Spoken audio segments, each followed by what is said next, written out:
किस्सा है। हरिपुर गांव में बिट्टू नाम का लड़का अपनी बीवी छम्मो के साथ रहता था। बिट्टू उस गांव में सब्जी बेचा करता था। उसका काम बहुत अच्छा चलता था। जबकि उसी गांव में मीठे नाम का लड़का अपनी बीवी नसीबो कैंची के साथ रहता था। मीठा कोई काम नहीं करता था, हर टाइम सोता रहता था। एक दिन बिट्टू अपनी दुकान पर होता है तो एक ग्राहक आता है। बिट्टू ठाकुर साहब ने खास ये कहकर भेजा है कि सब्जी हमेशा बिट्टू से लाना, उसकी सब्जी एकदम ताज़ा ताज़ा होती है। भाई ठाकुर साहब का बहुत बहुत शुक्रिया जो इन्होंने मुझे इस काबिल समझा। असल में मैं रोज मंडी जाकर ताज़ा ताज़ा सब्जियां खरीद कर आता हूँ, तभी मेरी सब्जियां ताज़ा ताज़ा और गचाइयत से भरपूर होती हैं। हाँ, ये बात तो तुम्हारी बिल्कुल ठीक है। अच्छा, बिट्टू ठाकुर साहब ने कहा है पूरे महीने की सब्जी पहुँचा दो, जिसमें प्याज टमाटर आलू सब शामिल हो।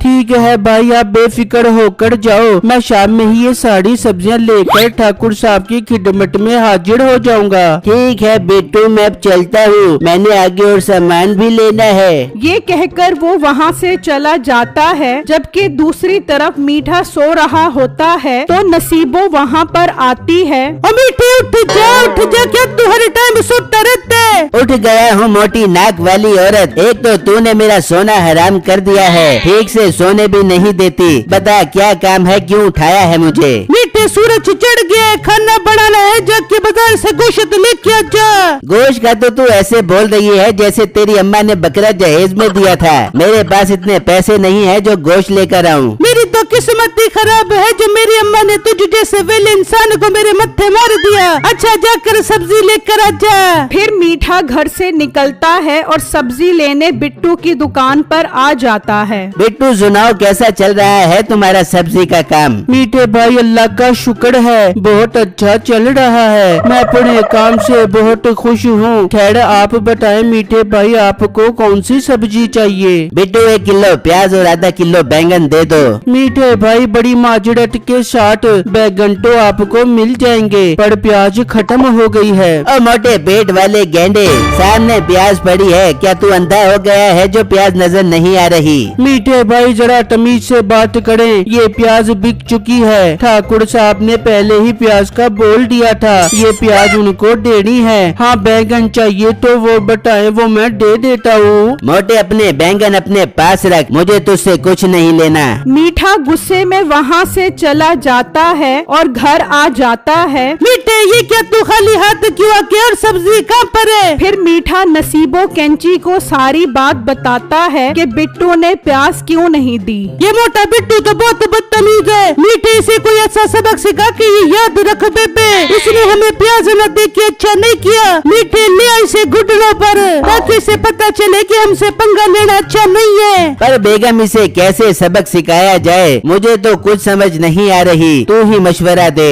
मीठे लगा ले उसके सामने सब्जी की रेडी, वो जिस रेट पर भी सब्जी बेचे तू उससे कम दाम में सब्जी बेचकर उसके ग्राहक खराब कर दे। वाह बेगम, ये तो तूने बहुत अच्छा मशवरा दिया है। मैं कल ही ये काम शुरू करके उसके ग्राहक खराब करता हूँ। फिर शाम हो जाती है और बिट्टू सब्जी लेकर ठाकुर साहब के पास आ जाता है। ठाकुर साहब, मुझसे सब्जी खरीदने के लिए आपका बहुत बहुत शुक्रिया। बेटो, इसमें शुक्रिया अदा करने वाली कौन सी बात है? तुम्हारी सब्जियाँ ताज़ा होने के साथ साथ मुनासिब दामों में भी होती हैं, इसीलिए मैंने मुंशी को तुम्हारे पास ही जाने का बोला था। जी ठाकुर साहब, मैं सब सब्जियों वालों से अपनी सब्जी का दाम कम रखता हूँ, ताकि सब मुझसे ही सब्जियाँ खरीदने आए। इस तरह शाम तक मेरी सब्जियाँ बिक जाती हैं और फिर मैं मंडी से फ्रेश सब्जियाँ लेकर आता हूँ। वह लड़के, तुम्हारी ये बात सुनकर मैं बहुत खुश हुआ, तुम तो बहुत समझदार हो। अच्छा ये बताओ, मेरा मुंशी जो सब्जियाँ बोल कर आया था वो ले आए हो? जी ठाकुर साहब, मैं वो सब सब्जियाँ ले आया हूँ। लड़के, कितने पैसे हुए तुम्हारी सब्जियों के? फिर बिट्टू ठाकुर को पैसे बताता है। ठाकुर पैसे देता है और बिट्टू वहाँ से चला जाता है और घर आ जाता है। बिट्टू जी खैर तो थी, आज आपने ज्यादा टाइम लगा दिया घर आने में। बेगम ठाकुर साहब ने सब्जियाँ मंगाई थी, उनको देने चला गया था, इसलिए आज देर हो गई। बिट्टू फिर तू बिट्टू आप काफी थक गए होंगे, आप थोड़ा आराम कर ले, फिर साथ में खाना खाएंगे। फिर अगला दिन होता है तो मीठा भी अपनी सब्जी की रेड़ी बिट्टू की दुकान के सामने लगा लेता है। दो ग्राहक बिट्टू के पास आते हैं। बिट्टू आलू का आज का रेट क्या है, कितने रुपए किलो दे रहे हो? भाई सिर्फ और सिर्फ 40 रुपए किलो है आलू।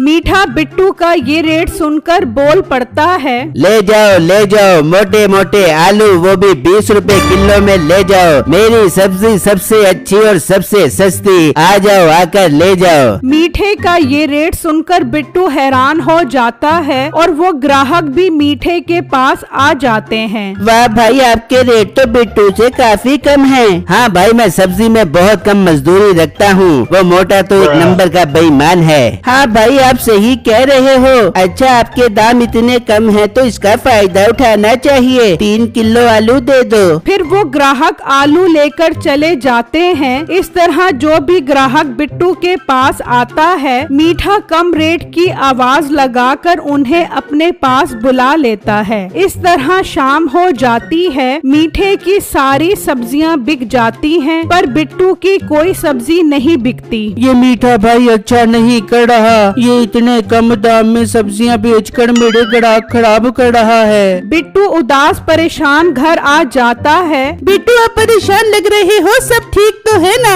फिर बिट्टू छम्मो को सारी बात बताता है, जिससे सुनकर वो भी परेशान हो जाती है। बिट्टू, ये तो मीठे भाई गलत कर रहे हैं। अगर उन्होंने कल भी ऐसा किया तो सब उनसे ही सब्जी खरीदेंगे और आपकी सब्जी ना बिकने की वजह से बासी हो जाएगी। हाँ बेगम, मैं भी इसी वजह से परेशान हूँ, इस तरह तो मुझे रोज नुकसान होगा। बिट्टू जी, बात तो आपकी ठीक है, आप एक काम करो, कोई और काम शुरू कर लो, इस तरह मीठे भाई आपके ग्राहक भी खराब नहीं कर सकेंगे। पर बेगम, मैं ऐसा क्या काम शुरू करूं जिससे पहले ही दिन ग्राहक मेरे पास आने लग जाएं? बिट्टू, मेरे जहन में एक बहुत अच्छा काम है। इस गांव में कोई भी बकरे का गोश्त नहीं बेचता, सब गांव वाले शहर से ही गोश्त खरीद कर आते हैं। आप गोश्त की दुकान खोल लो। बेगम, काम तो ये अच्छा है, पर ईद आने वाली है, बकरा भी तो महंगा मिलेगा। तो बिट्टू, आप ईद तक उसी रेट पर गोश्त बेचो जिस रेट पर आपको बकरा मिलता है। आप ईद तक सिर्फ ग्राहक बनाओ, जब ईद गुजर जाएगी तो बकरे का रेट भी कम मिलेगा और फिर मुनाफा होना शुरू हो जाएगा।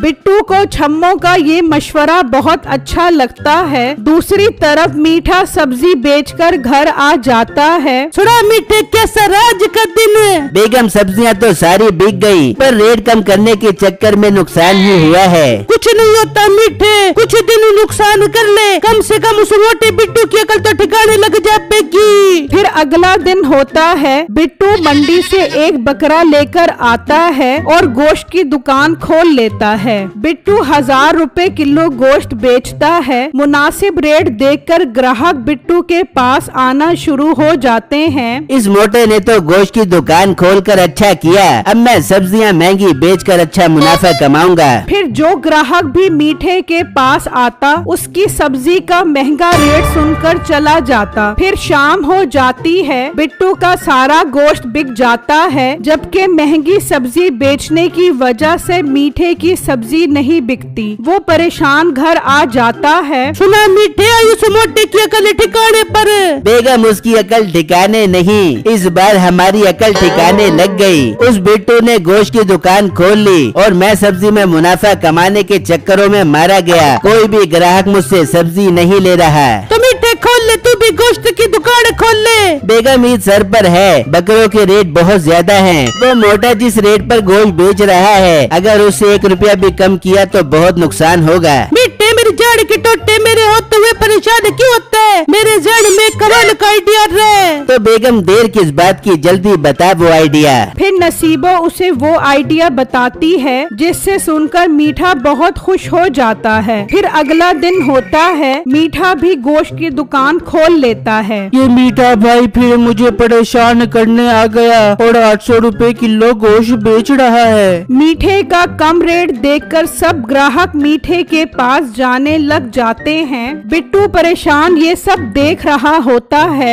मैं 1000 रुपए किलो गोश्त बेचकर 1 रुपया नहीं कमा रहा, पर ये मीठा भाई 800 रुपए का गोश्त कैसे बेच रहा है? ये कहां से इतने सस्ते बकरे लेकर आ रहा है? बिट्टू सोच में गुम होता है। तभी मुंशी उस तरफ आता है तो देखता है बिट्टू के गोश्त का रेट 1000 रुपए और मीठे का 800 रुपए है। तो मुंशी मीठे के पास आ जाता है। भाई तुम्हारा रेट तो बहुत मुनासिब है, तभी तुम्हारे पास आया हूँ। जी जी भाई शुक्रिया, बताएं मैं आपकी क्या खिदमत करूँ। भाई ठाकुर साहब ने 20 किलो गोश्त मंगवाया है। जनाब मैं इस टाइम तो 20 किलो गोश्त नहीं दे सकता, गोश्त कम बचा है। हाँ कल मैं सुबह सुबह आपको 20 किलो गोश्त दे सकता हूँ। ठीक है, आप 20 किलो गोश्त तैयार करके रखना, मैं लेने आ जाऊंगा।